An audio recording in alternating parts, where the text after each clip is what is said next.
Hello, everybody. I'm Scott Freymuller on The Mental Knot. Today we have Lee Yaiva. He's the CEO of Scottsdale Recovery. And we've had some dialogue over the last few weeks about a lot of things. Mm-hmm. And one of them was your story. We met looking at doing a work program. And you had a lot of amazing ideas, and we did that. We're actually doing that now. It's called the Purpose Program. And lots of input, and I figured we'll put you on the spot and let you tell us about your story, how you got into what you're doing. Cool. It's a pleasure to be here. Thank you for having me. I am 17 years clean and sober.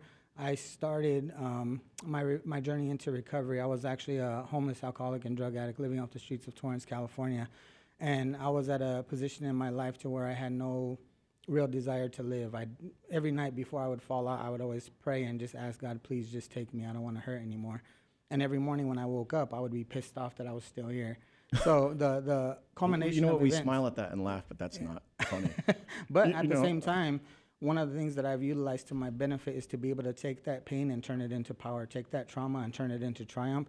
And the opportunity and the ability to laugh at it is something super empowering, and I take ownership of it. So that's really helped to kind of solidify my process of evolution to where that I can't even remember how that felt, but throughout that period of my life, it was just a matter of really so many deficiencies and induced trauma that was something that was never remedied, and I just kind of continued to gloss over it and do some patchwork every now and again until it became a full-blown addiction that led me out to the streets of Torrance, California. So it was pretty common to see me sitting outside of a liquor store. People used to flick nickels, pennies, and dimes at me. I used to go into the gas station bathrooms and take baths in the bathroom stall with the pink powder soap. Afterwards, I get really dry and itchy. Going into the Wendy's or the Burger King just to ask for a cup of water.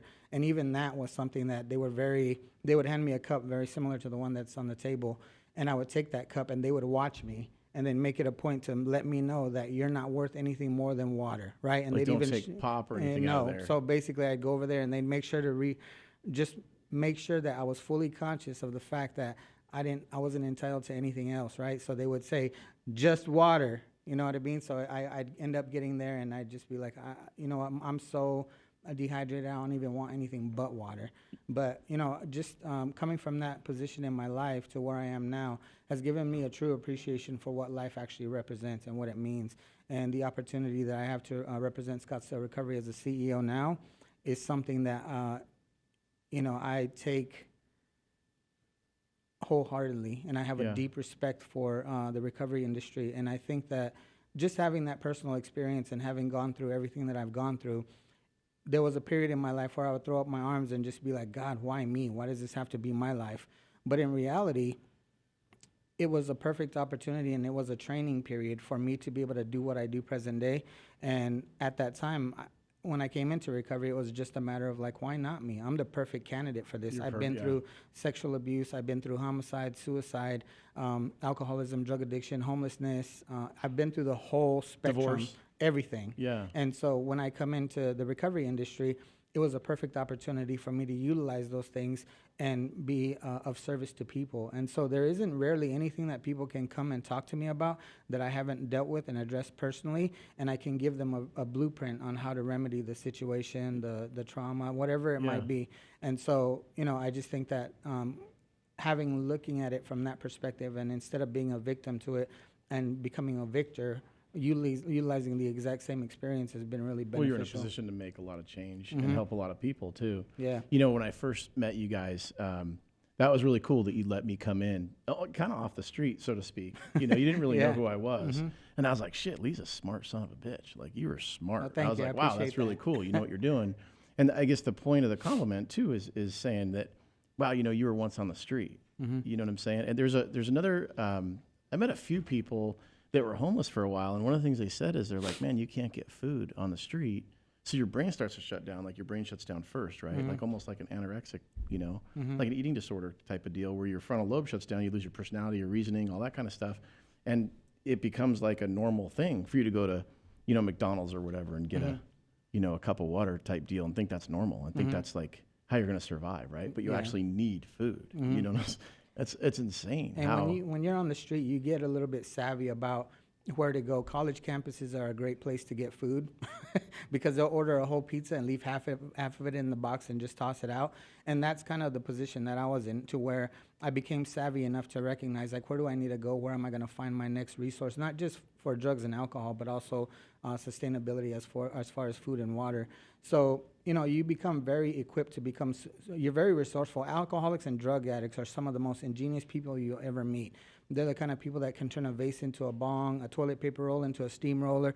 And we are very unorthodox with being able to acquire whatever we're in pursuit of, right? And I've never in my entire life met a drug addict that will have methamphetamine or cocaine and say, you know what?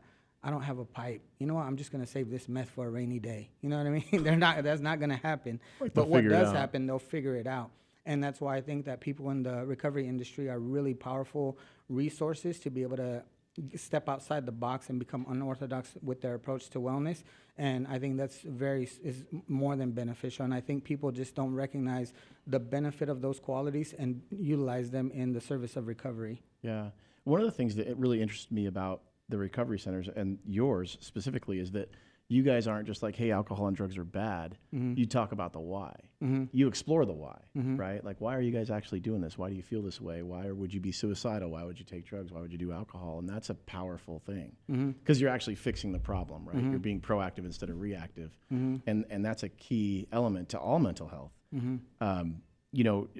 Chris is in here now, and PTSD and those types of things from the being a civil servant and things like that, and that's somewhat of an addiction too, right? Like we talked the other day about everybody has an addiction to something, and a lot of those folks get addicted to that adrenaline, that constant like surprise, like here's what we're doing, death and destruction or whatever it might be, and you get addicted to that even, that becomes like almost part of your awareness. And I've never done drugs or heroin or anything like that, but I've been drunk a number of times, and it's almost like that. Like you get drunk and you get addicted to that feeling of just being disconnected and euphoric somewhat.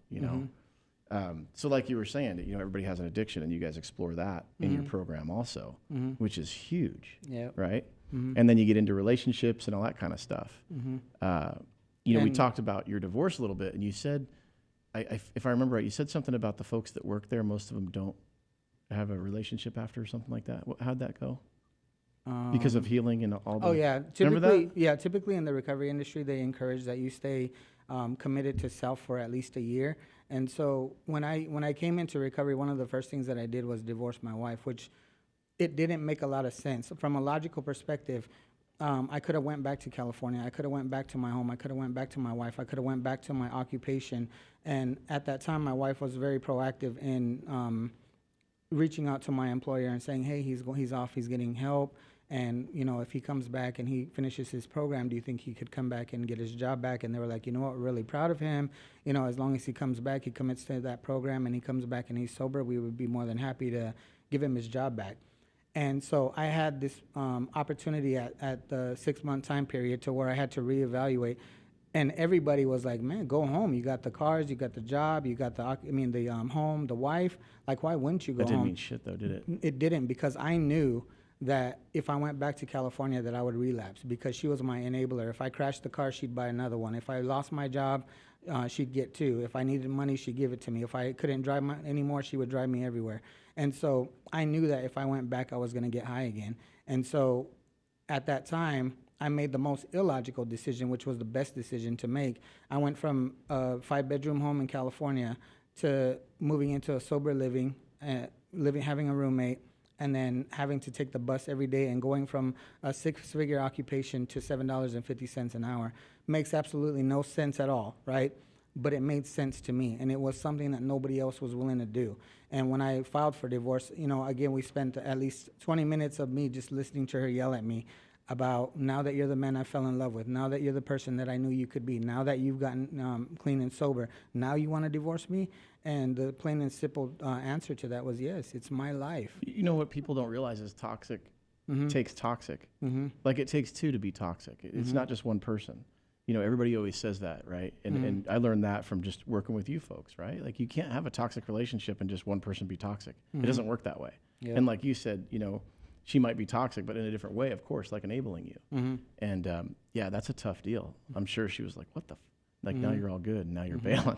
But you know what? The greatest thing about that experience is that after I did that, I mean, obviously the family was very upset with me, but I actually had an experience to where she went off, she found another relationship, she ended up having a child, she became an accountant, she went off and had the life that she was entitled to and deserving of that I couldn't give her when I was living within the confines of addiction.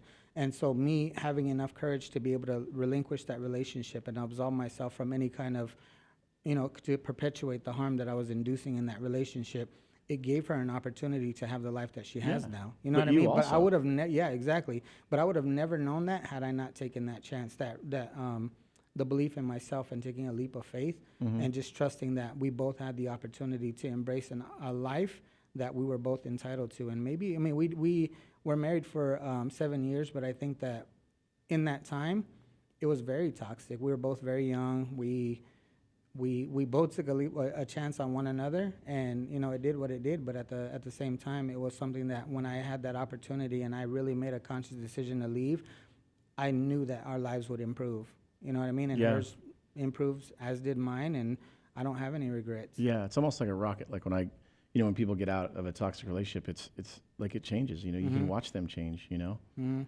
that, sometimes those two people just don't work together, and then apart, they're not toxic anymore. And that's a good thing. Yep. And wish them the best and move forward. Yep. And that's a great thing too, to be in that mindset, to be able to do that, right?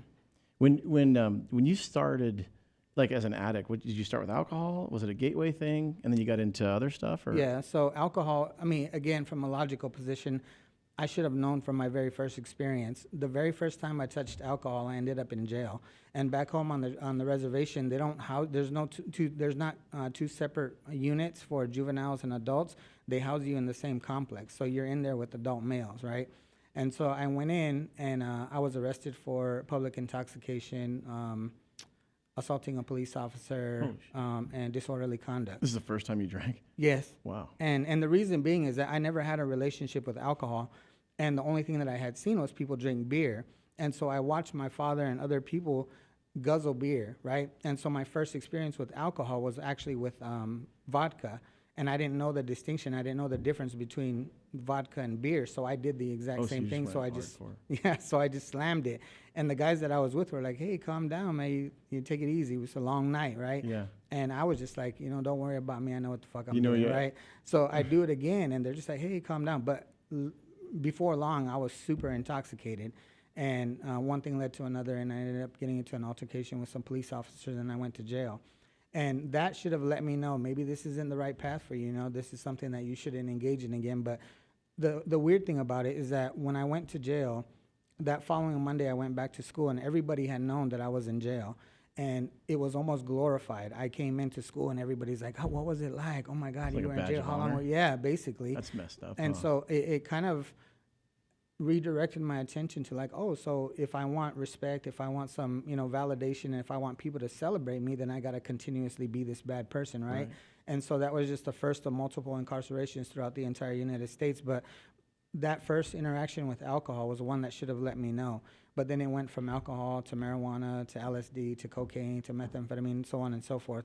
So you've done it all? Yeah, I've done pretty much everything. But, with exception to synthetic drugs nowadays, I haven't done any of those types of things. But, that was more than enough to catapult me into addiction. And, people always talk about loss, right? They always say, I engaged in self-destructive behavior, and I lost my wife, I lost my car, I lost my job. And in reality, nobody ever loses shit. You make a conscious decision to do what you do. And you're especially if you've been in recovery before, you're very conscious of the consequences associated with behavior. And if you continue to produce the behavior, you're going to have the natural consequences associated with it. And so when I hear people say, "Oh, I lost my car," and I'm like, "Motherfucker, you didn't lose shit." You got to be able to take that, again, because it's a victim mentality to lose, right? And that's why I'm really big on making sure people understand the distinction between sobriety and recovery, because recovery, sobriety is abstinence-based, right? Recovery is the reclamation of all things lost or stolen. But in this case, it's to relinquish the responsibility of having the relationship, the driver's license, the occupation. And for me, recovery is the opportunity for you to take all that shit back. You know what I mean? Isn't that with everything? That's with relationships and everything. Like you let go of, that's like a mental health concept, right? Like there is no victim. You can't be a victim. It's not like, oh, they did this to me or they did that to me. No, you're right. Like, motherfucker, that's not how it works. like you start taking responsibility and make changes in your life. Mm-hmm. Yeah, I totally agree with that. You know, other than, you know, like a kid being molested or things like that's a victim. Yeah. But as an adult, there's no such thing as a fucking victim. I totally agree with that. Yeah, but even that, with my sexual abuse growing up and it occurring from 5 to 7 years old, there was a period to where I was very consumed by that, right? Especially when I reached puberty, there was a period where I was like, it really challenged my sexuality. Does this mean that I'm gay? Do I like boys? Am I supposed to like girls? But I didn't really know. I didn't have a concept of how to, and I couldn't reach out to anybody. It was just something that was. Who knew about that? Nobody did. Because You didn't say anything. No, and to this day, I still haven't communicated with family about, because what it'll do is it'll divide the family, and I'm not in this position. This is mine.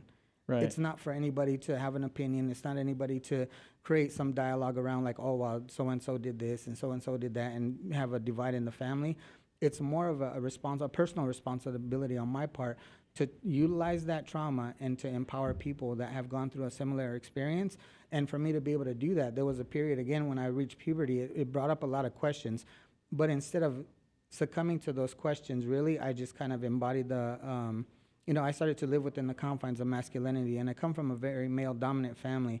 And so for us, it's like you don't feel, you know what I mean? If somebody disrespects you, they do whatever, there's a way to remedy it, right?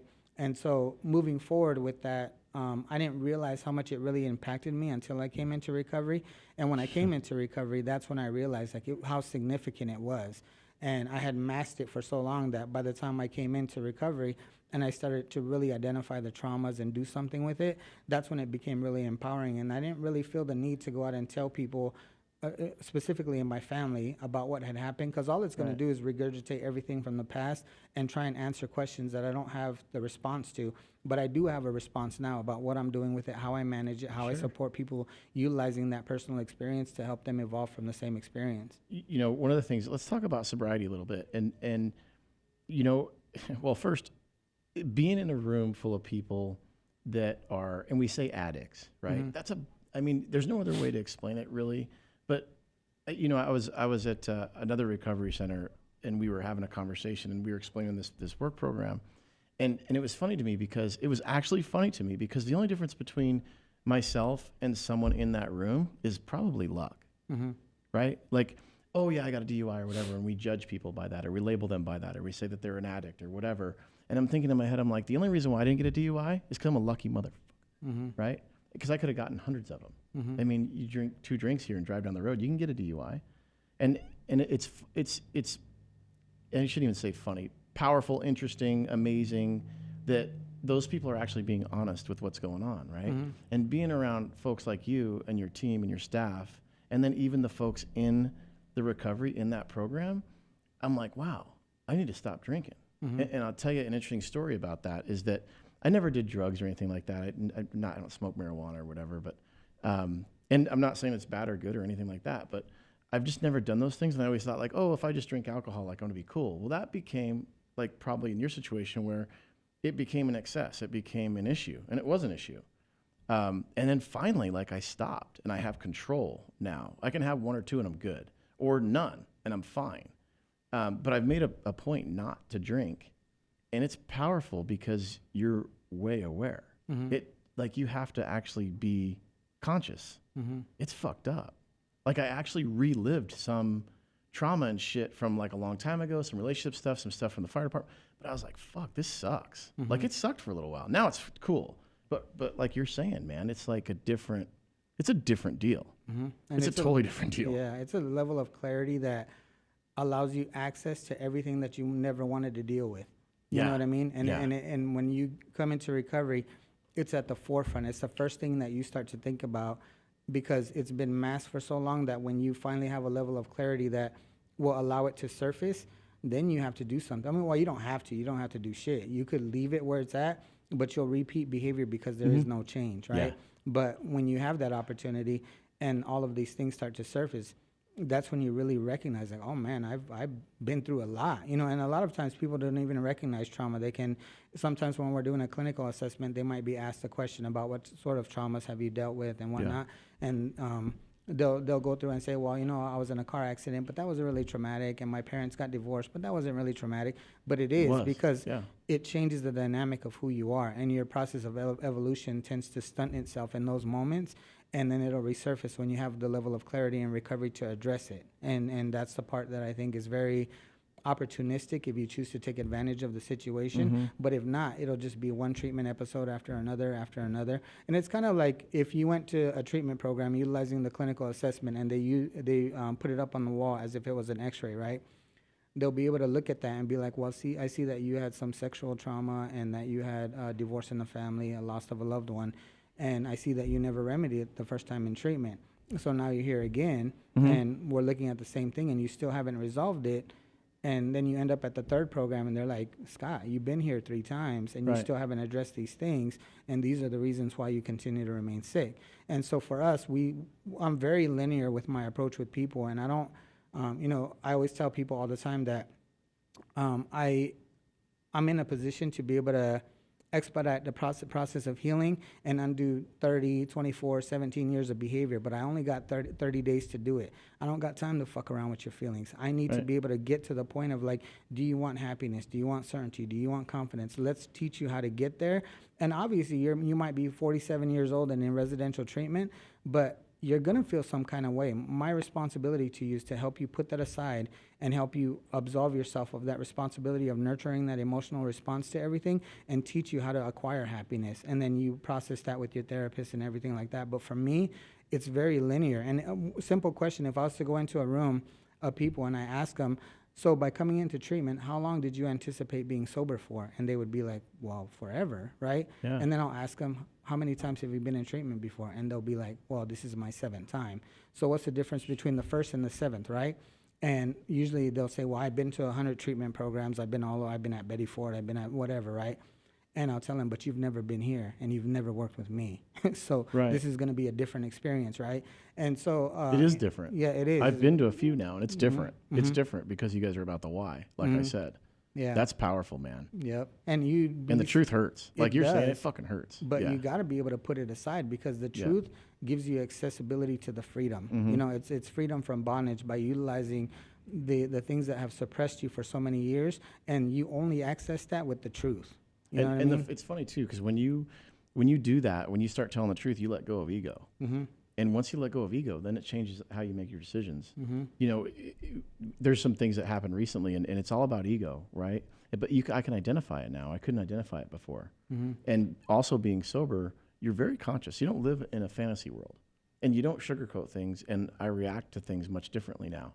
I can still get mad and like lose my temper, whatever. I'm a human being, but at the same time, I guess I heal it quicker, or identify it quicker, resolve it quicker. You know what I'm saying? Just call it out. Yeah. But like almost like a peaceful warrior way. And what I mean by that is, I carry a flashlight, not a weapon. You know what I'm saying? Like, hey, let's look at this for a second. Let's not like blow it up and go to war, but like, let's look at this. Like a peaceful warrior approach. Yeah. And I think that's a difference between, sobriety and not, is that peaceful approach. You know what I'm saying? You're still gonna have a conflict, but it's going to be a peaceful conflict. Yeah. You know what I'm saying? And I love this quote. It says, I'd rather be a warrior in a garden than a gardener in a war. Yeah. And it kind of goes in line with that same concept, right? Because I'm a very street-oriented person, right? So I was a drug dealer from 13 to 23. I never even really had a job in that entire period. And being street-oriented gave me a certain level of knowledge that wasn't at everybody else's disposal, right? Sure. And so it really allowed me the opportunity to have this part of me that to this day still exists, but it's at my discretion whether I choose to utilize it or not, right? And so, but I like that it's there, because I can go someplace that other people can't. And for me, it's just a matter of like, it's comforting to know that it's there, because I know that if I need to enact it, I'm good to go, right? But if not, then I don't need to. There's no real reason. Most of the time when I get into any kind of discrepancies, I'm surgical with my words. I know exactly what to say, how to say it, when to say it. And so when I get into those things, I always have to ask myself, is this in line with your recovery? And is this the type of person that you want to be? Right. And then I'll ease back and I'll be like, nah, it's not worth it. But, in reality, though, I go in and I utilize all of that aggression and all of that momentum towards the benefit of other people, and to teach them how to become and utilize all of these innate qualities. Use your anger, use your frustration, use your animosity, and give them some momentum to something beneficial. You know what I mean? So it's like a power almost. It is. That's another thing too. Is just that motivation that you have with sobriety. It's a different motivation. Like you actually feel feelings, and then it's funny too because I get more energy and I get actually more happiness. You know what I'm saying? You're not like up and down. And I also didn't realize, I did this deal where I was like sober for a month, and then I drank one night, and I got a good buzz going, and the next day I was like, this sucks. Like it felt like shit.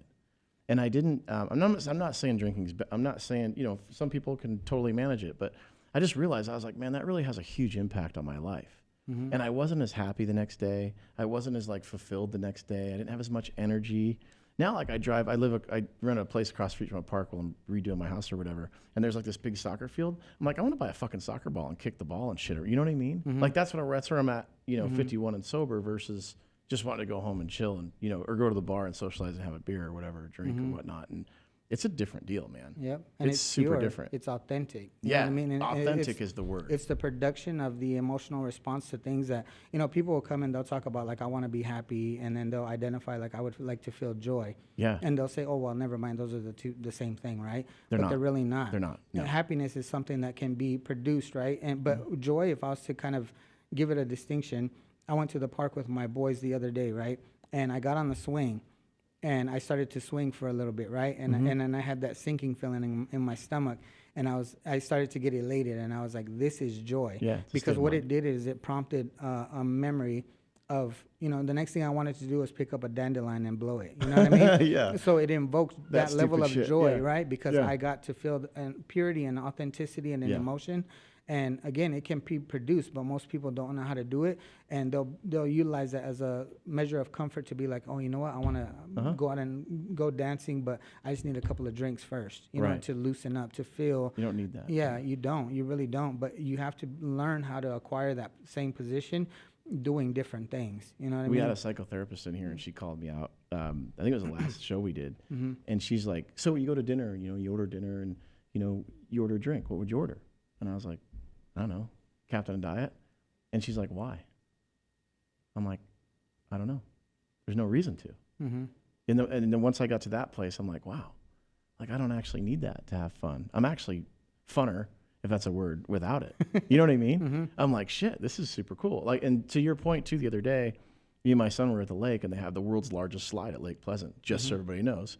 And we went down. I'm like, dude, let's see if we can do a double. Like, let's do flips and shit. And it was funner than hell.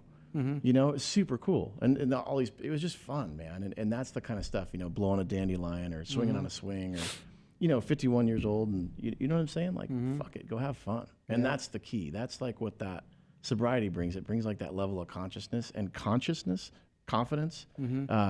where you're just like, yeah, this is cool, man. Living life is badass. Yep. And it's, to a degree, it almost seems a little bit unfortunate that we learned so late in life when we could have been having fun the entire time, right? Yeah, but we're going to live to be 200, so fuck it. We're only right? Right? Robin's going to live to be 200 too. Oh, hell no. So one of the things I want to ask you about is, so I mean, like we said, we all have an addiction, right? And I think, honestly, I could say, technically, I had more than 10 drinks a week. So that by definition, I'm an alcoholic, right? Potentially. I'm an addict, whatever. And I binge drank, and it affected my relationships. It affected my life in some sort of way here and there. But it was always like hidden kind of thing. You know what I mean? Like everybody around me was drinking all the time, and everybody around me be buzzed, and everybody around, you know what I'm saying? So it was almost like normalcy, kind of. But when you stop, it changes the people you hang out with. Some of them. It changes the things you do, for sure. It definitely changed my lifestyle. And before, it was almost like I could stop. And this is an excuse and a victim mentality, but I'm going to say it anyway because this is where I was at. That, people around me were like, oh, you're not going to drink? Well, I'm going to go have fun. I'm like, fuck, I want to have fun too. You know what I mean? It was almost like that. Well, you stopped before and you won't be able to do it. That was almost. It was almost like they were trying to like keep you in that realm of like control and pain and sickness, sort of. If that makes sense. But I quickly realized, over the years that keeping the people around you are really important. Like, hey, you know what, I'm not going to drink tonight. And they're like, right on, that's cool, man. Come on, let's go. It doesn't even faze them if they're in a good place. You know what I'm saying? Without judgment, I guess, is what I'm trying to say. And that's a key thing. my question after this rant of bullshit is, you know, if you're in that space, can you ever drink again? Like, could you ever just have a drink, or would it like, does it fuck with your head? Like, what do you think? I think just based on your earlier rant, Yeah. is if you have to question it, then I'd refrain. You know what I mean? Because most people, when they're fully engaged in the behavior, they don't question it because it feels good to them. They don't see a problem with it or whatever, right? But if you're conscious enough to ask yourself that question, then you might want to refrain, because natural consequences associated with behavior is the next morning you're going to wake up feeling like shit, right? Right. And is that how you want to feel? And because you're very conscious of that, that might cause you to refrain from the behavior because you already know what's going to happen, right? Right. But the idea about having the relationships, right, is that I chose my circle, and I did it in a very significant way. But I think that having relationships with people was very, you embody this persona, this identity that you create in addiction that everybody else kind of mirrors, right? And addiction is a one-size-fits-all. There's nothing really unique about drug addicts and alcoholics. We all function the same. We all think the same. We all do the same stuff. And so, but when you step into your own authenticity, your own identity, you step away from the norm. And the norm is so much easier to just kind of fall into. But when you start to really step into who you are, people are going to naturally like just kind of remove themselves, because then they're going to be put in a position of challenge to identify, well, then who am I?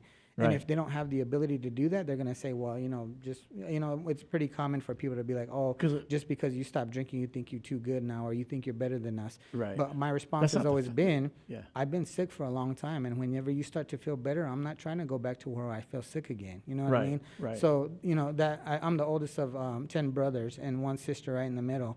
And for me, it was just like kind of one of them things to where all of my brothers are still in active addiction.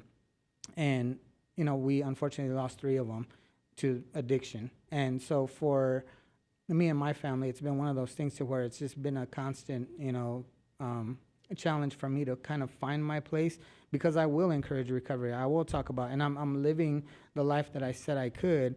And from a distance, they're just kind of like, well, that's good. It worked for you. But you know what I mean? But everybody has accessibility to it. It's just a matter of the willingness and the desire to do something different and not fall into that level of comfort that everybody exists in, because that's existing. That's not living. Two different things. 2 completely different things. What do you think about, the folks that are in recovery? They go through this 30-day program, they graduate, and they say, hey, do you ever see yourself drinking again? The answer, no. Would they ever drink again? I mean, is that even an option? Ever? I mean, or you're done for, would you ever? Yeah, no. For me personally, no. As far as like the past 17 years have been the best in my life ever. And I always tell people when I facilitate groups, I'll go into that room and I'll tell them, if God or, creator or whatever stood before me and said, I would gladly give 17 years to everybody in this room of what you've had, if you'd sign your life away to me now, I would gladly do it, because the past 17 years have been the best I've ever had. And I would love for people to have the experiences that I've had and to be able to kind of just really take advantage of the opportunity to evolve to another place of existence. And, for me, when I look at that, and I even consider, like, if I was to ever consider drinking or getting high again, I would just be like, it makes no sense. I've created so much momentum to get to where I am present day. It's illogical to go backwards, even for a drink. I think one of the biggest challenges early on was when I was in my 2nd year of recovery. I was doing a lot of public speaking, so I was going all over the country and speaking about wellness and men's empowerment and all kinds of stuff. And one night I was in a hotel room, and I got paid a significant amount of money to do as a keynote speaker. And so the courier came up and knocked on my door and handed me a check. And I remember I opened it and I looked at it and I was like, why is it my name? So I went running down to the bank and I tried to cash it. And they're like, sorry, buddy, you don't got enough funds in your account. So we're going to put a hold on it and then clear the funds and they'll be deposited into your account. And they gave me like $60 or some shit. But I went back up to that room. And there was this period where I felt like, man, that's amazing. 1 minute, 2 years ago, I was getting nickels, pennies, and dimes flicked at me. And now I have a check in my name for a huge amount of money. And I sat in that room, and there was a bar. And I thought, I could drink, and nobody would know. Like to celebrate. Yeah, because that's what I felt. Like, let me celebrate, right? Yeah. But instead, I just sat there, and I looked at it, and I was like, no. I can't, because I don't have no business talking about men's empowerment, about alcohol and substance abuse recovery, if I'm over here living this life, right? I have absolutely no. I never it'd be talk a about lie anything. somewhat, yeah. I never, in that group room when I'm working with clients, I never speak on anything that I can't do. Never. The only thing I never speak about is patience, because I have none. I'm not gonna go in there and talk about shit that I can't do. So when I go in there, it's pure, it's authentic, because I do it, and that's what comes out with that passion and conviction and certainty and confidence, is because I execute it on a daily basis. It's not just me talking about it, I'm being about it on a daily basis, you know what I mean? So when I go in there, you get all of that. You get the power, the certainty, the conviction, the purpose, the direction. And when I have that opportunity, I captivate that room for 2 hours straight. People forget they smoke, you know what I mean? Yeah, But for that 2 hour period, I'm fully committed to you're these authentic. people, right? But again, it's a matter of like fully recognizing that these are somebody's children. This is somebody's brother. This is somebody's sister. This is somebody's daughter. This is somebody's nephew. And I treat them accordingly. And that's why I always tell people all the time, you're an endangered species. There's only one like you in the entire world. There's only one Scott.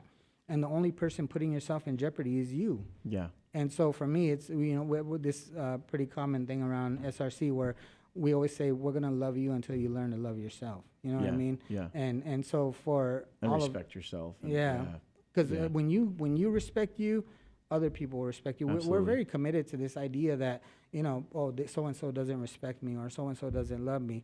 But when you learn to love yourself, other people will learn to love you. When you respect yourself, people will learn to respect you. But you have to carry yourself with a certain air for you to be able to get the attention that you want. You know what I mean? Yeah. But creating 100% capacity, that's why I always tell people, content and content are spelled the same for a reason. When you have content and you know who you are, you understand who you're not. And that creates content in life. You're satisfied with who you are. Right. You know what I mean? Right.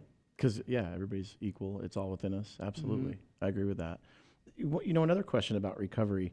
So, and this is a little bit about me. I got challenged the other day again. I always get challenged, right? People always call my shit out, and which is great. And so one of the counselors that I went to for a long time, I use her as a reference for the show, and just bounce things off her, and then also keep up on my own mental health. And one of the things she asked me, she goes, "Have you stopped drinking yet?" And I was like, "Actually, I did." And she's like, "Well, good for you. You did that on your own." And I was like, "Yeah." And she goes, "That was my next challenge for you, because I've done all this work to get to a position to where I could, and then deal with things from a sober mindset, right?" So my question is you have people come in off the street sometimes, and the day they come in, they stop doing whatever they're doing. How do you keep those people, because they have to deal with all their shit, not only like stopping their addiction to smooth everything out and put them to sleep basically, but now they're like going to be totally awake, their body's going to have to adjust from being an addict, and then also their brain is going to start thinking clearly, and they got to deal with all their shit. How do you do that? A lot of faith, belief in people, belief in, for me, I'm very fortunate to be surrounded by people that consistently challenge, right? Not just me, but the industry standard, the clientele that we're here to serve. And, it can be challenging, but at the same time, I've been there. I've been that client. I know what it feels like to be in their situation, right? And sometimes I'll come into the room and I'll let them know, like, I love you. And it's great to be able to look at a grown adult male and to let them know, like, even with that, like the concept of masculinity and manhood, right? I never really refer to myself as a man. I always say I'm an adult male in the process of evolution, because it gives me an opportunity to grow consistently, right? And so when I go in there and I talk about all of these things, it's a matter of just really being able to identify, where are you at? You might be irritable and frustrated and whatever it is. My responsibility to you is to meet you there and I'll take the bullets all day, you know what I mean? Because I'm equipped. Nothing that you say is going to hurt my feelings. Nothing you're going to say is going to attack my ego, because I've been there before. And there isn't anything that you're going to tell me that I haven't heard. You know what I mean? So I'll take all of those. But after it starts to subside, and given a week or two, right, and they have that level of clarity, and that's why I think that internal conflict comes from the behavior isn't conducive to how you are raised, right? And it creates an internal conflict. So after a while, once the substance is removed from the body, then you have that level of clarity to be like, hey, I apologize. I didn't mean to come at you like that. That was really disrespectful, and I just wanted to apologize. That's how I can see the growth, and the momentum has started in the right direction, right? So that's what I'm more focused on, is not you're supposed to feel some kind of way. You're supposed to be irritable. You're supposed to be angry, right, with your situation, the circumstance, because it was self-induced for the most part. My responsibility is to help you get there. So again, when I'm saying I'm not worried about how you feel, I have to apply that personally, because I'm not worried about how I feel in this moment. I have a responsibility to you for me to get you there. And so, even when people come in the very beginning, they're very adamant about staying just 30 days. Like, I'm here for 30 days and I'm gonna go home. But I always utilize the analogy like around baking a cake, right? When a cake is done and ready to come out the oven, you usually have to put a toothpick in the middle, you pull it out and see if there's anything right. And if you pull it out too early, the cake will collapse because it wasn't ready, right? So I kind of utilize that same analogy as it relates to recovery, because people are committed to 30 days and they just want to leave because they think, okay, I learned everything I need to, and you know what I mean? Not but always, that's in the infancy stages of development. You barely even got enough clarity to recognize that you were in a process of healing, you know what I mean? And for the first week is you just getting physically stable. The second week is you getting some clarity around where you're at, what you're doing, and what the process entails. The third week is finally you getting to a place of like, okay, I'm learning something. And by the fourth week, you're gone. That's not even, you barely even did anything. You know what I mean? And so, how long do you think it takes? Like a real? it takes a long time. And that's why I think when I came into recovery, I was mandated to 6 months. And so I completed that program. And after that, the emotional response was like, you got it, you're good, just go on and do your thing, right? But I knew I needed more. And the more that I continuously worked towards just self-discovery and the reclamation of life, the more I understood that it doesn't end at 30 days. And that's one of the things too, like, and I have to kind of throw this out there, I'm not a therapist, I'm not licensed, Sure. or you know what I Me mean? neither, yeah. But at the same time, I function that way because recovery, the industry, it has parameters that you have to function within, right?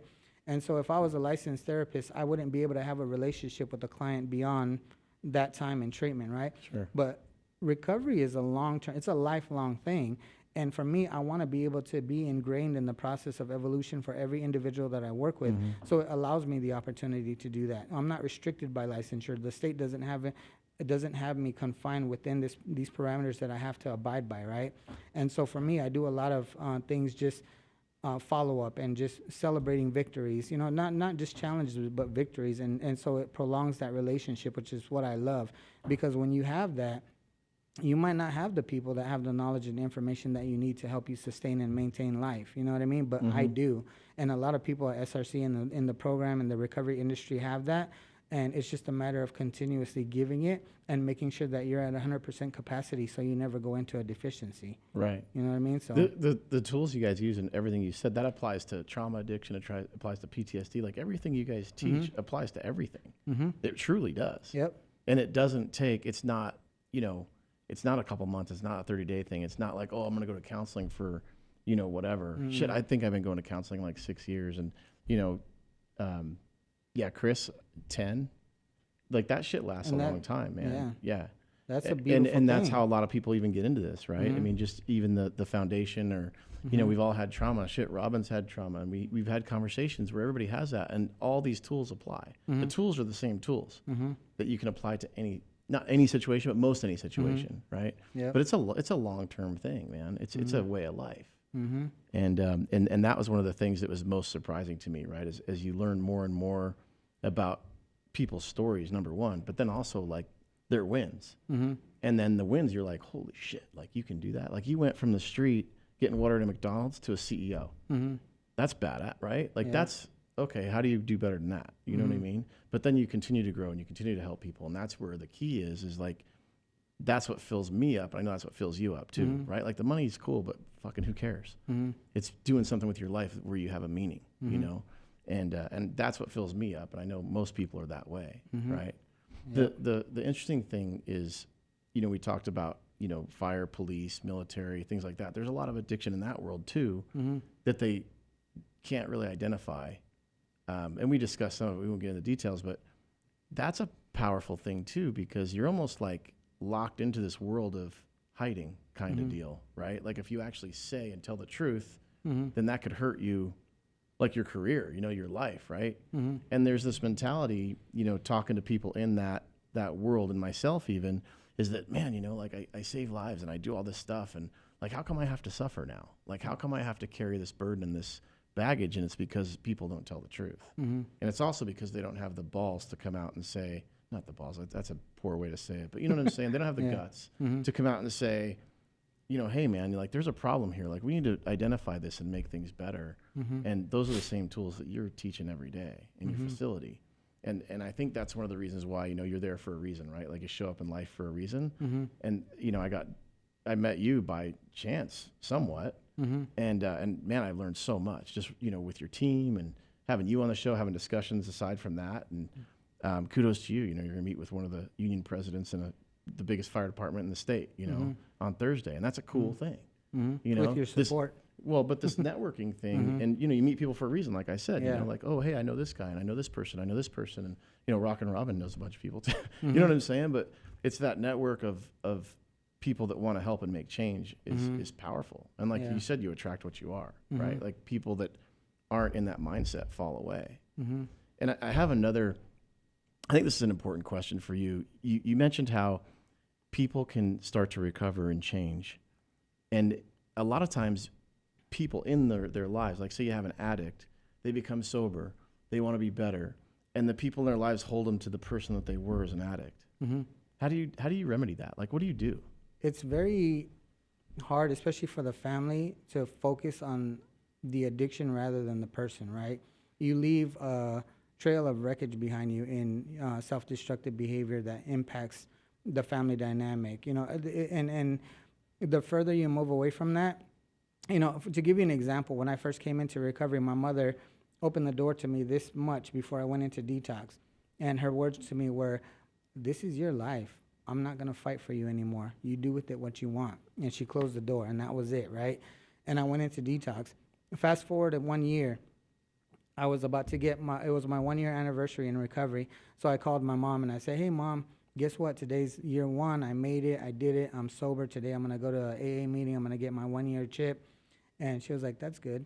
And I said, yeah, remember I was in the program. I moved into a sober living, and I got a roommate, and I'm working on getting a job. I'm hoping to get a job in the industry, so on and so forth.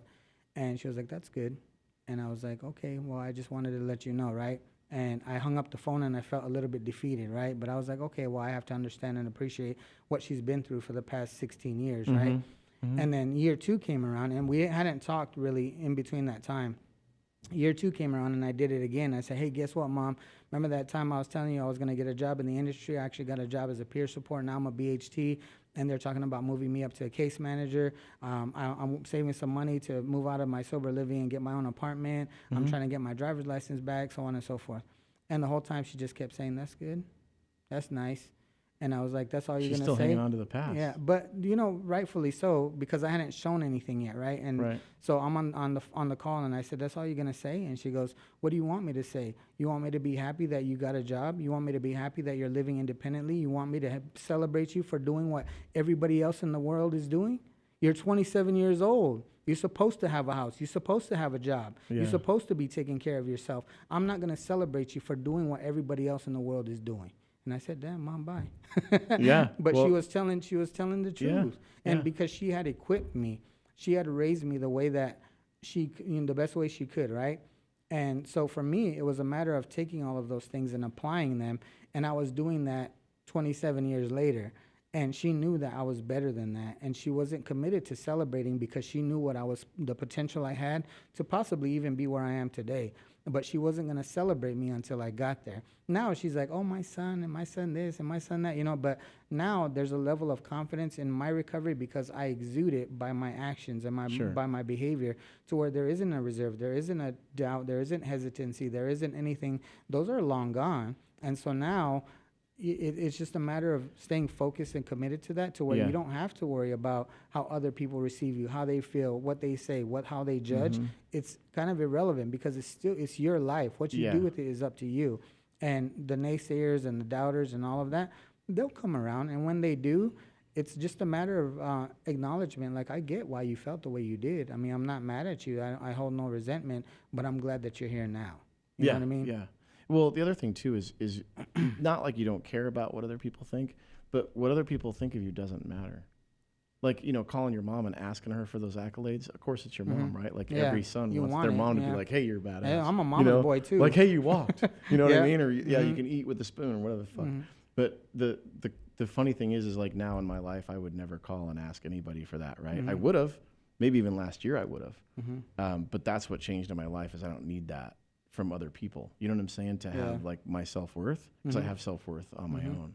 And that's that healthy mindset, right? Yep. And I think that's one of the keys too, to keep you out of that addiction or out of those toxic relationships and things like that. And, you know, I always say, you know, earlier I was saying how it takes two people to be toxic. Well, if, you know, you can always say, oh my God, you know, he was an addict and he was this and he was that and whatever. Well, why the fuck were you there then? You know what I mean? If he was such a horrible person or she was such a horrible person, then why were you there? Like, you know, everybody has a choice in life, especially as an adult. So what the fuck, you know? And that's when people are like, whoa, I don't want to really deal with the truth. You know what I'm saying? Because you call them out, like you being authentic and truthful. You're not calling people out like with your words, but you are with your actions, you know? And you have to be authentic to be able to be around you. Because you see through their bullshit in 3 seconds. Plus you're sober, you know? And that's a powerful thing. That's a good space to be in. And you know, over the course of the last about 5 years, I typically always stay at an occupation for 2 years only. And I'll stay for 2 years, come in, do what I say I'm going to do, and leave victorious, right? And I get to walk away from it. And I used to like that validation of like, no, where are you going? Please stay. Like, oh my God, where are you? You know what I mean? And I liked it because for me, it was just a matter of ego, feeding the ego, right? And I have a big ego, you know what I mean? I'm built the way I am. But in the past 5 years, I've been surrounded by people that have allowed me access to vulnerability and an understanding that the reason why I stayed at places only 2 years was because I was afraid to get hurt. I didn't want to establish relationships with coworkers or people because the likelihood of me being hurt quantifies, right? And so the people that I work with, fortunately, again, they challenge me. They're all clinically trained, they're licensed, and so they challenge me to get to this point to where at that 2 year mark, I was like, you know what? I've done what I came here to do. I'm going to be leaving. And they're like, but why? And then I was forced to answer, and then I got to the truth. And so now I've been at SRC for a little over 5 years, I believe, and typically that's not what I do. And so I've been lucky to be surrounded by people that consistently challenge me, and because of that, I've established relationships. We've had a really great run as an organization. We're bursting at the seams right now, which is a good business, but at the same time, the level of integrity and authenticity to the people is still fully intact. I know everybody by first name. I go in and do groups. I meet people individually. I meet with the staff. You know, I know, and you have to do it you have to be intentional about it. You know what I mean? You don't get that by just kind of sitting back waiting for it to happen. So I love that we have the culture that we do because it prompts it, you know what I mean? And I never work a day in my life unless I'm looking at contracts or policies, procedures. But as far as working with people, I never work a day. I literally stay at work until 8 or 9 at night most of the time, and I'm just hanging out with the clients. Last night they were watching the Suns game, and I kind of caught a little piece of their tail end of their group. And so I'm just there because I love being there. And it fills you up. Right? Because it's all people that want to help themselves. Yeah. So, you know, we're going to shut down here in a second, but one last thing. When, I don't know, everybody has, you know, one of the funny things is, I'm trying to think of a good way to explain this, but I'll just blab like I always do. The thing is that, right, like everybody has an issue. And when you say, hey, you know, I have, you know, PTSD, or I was molested, or I was this, or I was that, then it opens up the people around you and like, holy shit, you know, I have a friend, or I did that, or I had that same experience, or this or that. When is it time for somebody to make a phone call and put a loved one or even themselves in a recovery facility? Like, how do you know when that time is? When you have to ask yourself that question. Really? Okay. Yeah, if you have that thought and you're like, maybe I should call somebody, in that moment, you're acknowledging something isn't right. The behavior in relation to the way that I've raised my son or my daughter, who I know him to be, doesn't coincide with what he's doing, right? And when you start to watch it and you're being prompted to a degree to like, something's not right. And especially women, mothers, they're very in tune with their instincts, right? And they always know, mothers always know when something's going wrong, right? And I always encourage them, trust that, because you're probably not wrong. And men, your intuition's powerful. Yeah, we're especially women. And men, you have to have clarity to be able to get there. And a lot of, like with my mother, she didn't drink or anything. So I think her level of insight was fully intact. So she could always know. Like all I had to do was walk in the room and she's like, what's going on? Like, Yeah. how did you know, right? Yeah. But, yeah. you know, with men, my father was an alcoholic, so I could come in with the same affect, and he wouldn't even know because he doesn't have the level of clarity or like to be vigilant enough to Presence. recognize it, Yeah. right? And so I think that for the most part, and just to go back to that question, we do get a majority of the calls from the mother, from the grandmother, from the auntie. But on the male side of it, usually they're going through their own thing, and it kind of prompts like, well, if you're gonna stop drinking, then I have to too. So I don't want to make that call. Let's let you do it. You know what I mean? Right. And right. so, but usually that's what I encourage you. If you have to question it, you should probably just pick up the phone and call. Interesting. Lee, thanks, man. It's been my pleasure. That's Thank good you for stuff. having me. We'll have to have you back because Cool. we could Look probably forward talk to it. for hours and We hours. could. Right? Yeah. We'll shut it So, down. That's good stuff. Thank All you, right. Lee. Thank you. Everybody, thanks for watching. Scott Freymuller and Lee Yaiva on The Knot. Thank you.